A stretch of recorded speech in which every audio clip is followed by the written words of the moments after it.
Every Ponzi scheme starts the exact same way, and it's never with a lie big enough to notice. It starts small enough that paying it back feels easy.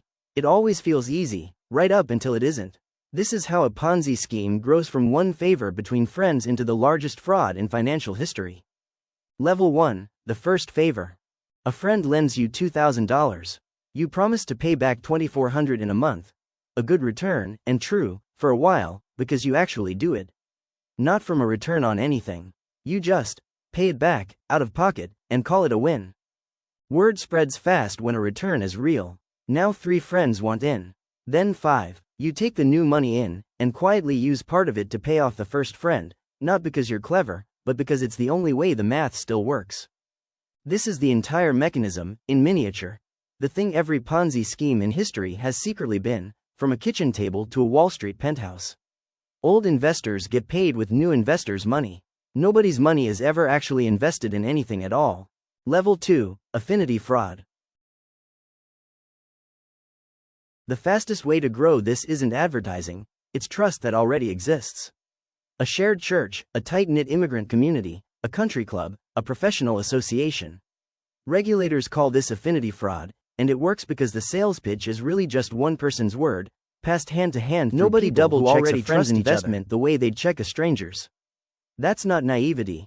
It's exactly what makes a tight community both a strength and a liability, and it's exactly the seam every affinity fraud is built to sit inside.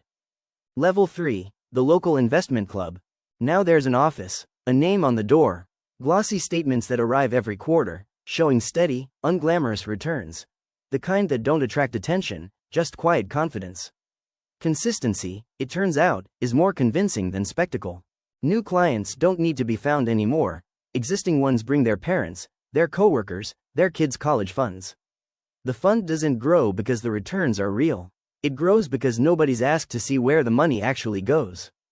Level 4, the regulator's blind spot. Eventually, someone complains. A client who couldn't get a withdrawal processed on time, or a competitor who noticed the returns were suspiciously smooth no matter what the market did. A regulator opens a file, reviews it, closes it. There's no crime yet that anyone can prove, only a pattern that looks slightly too good. This is the part almost nobody sees in the moment. The earliest warning usually gets filed and forgotten, because on paper, at this size, it just looks like a small, boring, unremarkable business, exactly what it's designed to look like. Level 5, the feeder funds. At real scale, you stop recruiting investors directly. You let professional funds do it for you, feeder funds, run by respected managers, who pool their own clients' money and hand you a single, enormous, unquestioning check. They collect a management fee. You collect their trust, wholesale. This is how a small operation quietly becomes one of the largest in the country, not by convincing thousands of individuals, but by convincing a handful of gatekeepers who then vouch for you to everyone they know. Level 6, the whistleblower nobody listened to. In 1999, a financial analyst named Harry Markopoulos looked at a fund's reported returns and did simple math that didn't add up. The consistency alone was mathematically almost impossible for the strategy it claimed to use. He wrote it up. He sent it to the SEC. Nothing happened. He sent it again in 2001. Again in 2005, in a report literally titled, "The World's Largest Hedge Fund is a Fraud." Regulators investigated the paperwork, found it technically in order, and moved on. The fund had already grown too large, too respected, and too well connected to look at closely. Level 7, the trigger. A Ponzi scheme doesn't need evidence to collapse. It just needs too many people asking for their money back at the same time, and a market crash is the single most reliable way to make that happen. In late 2008, as the financial crisis spread, investors everywhere needed cash, all at once. Redemption requests came in faster than any operation like this could ever fake, not thousands of dollars, but billions, needed within days. There was no fund to pull it from. There never had been. Level 8, the collapse. In December 2008, the operation running the largest Ponzi scheme in history finally admitted what it had been for years, a $65 billion illusion built on paper statements that were never connected to a single real investment.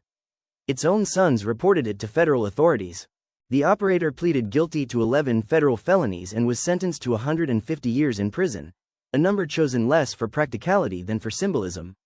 Prosecutors said the fraud had run for decades and touched victims in over 100 countries. Closing, the recovery. What happens after is its own decade-long story.